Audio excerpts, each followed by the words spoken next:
idea to practice your left turns, right turns, and about turns without the dog.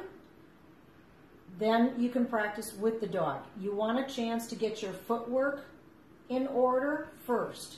All right, so the right turn looks like this.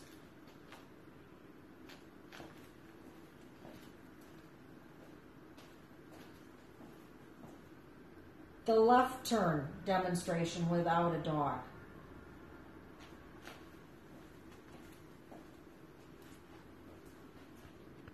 The about turn is going straight up, and you follow the same line back when you're walking.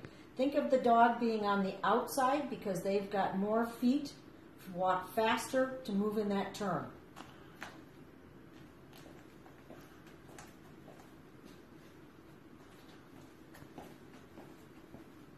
Ready? Yes, let's go. Yes, yes, yes. Good boy, good boy. Good, ready. Good, ready. Let's go. This is the about turn. Come on, let's go, let's go.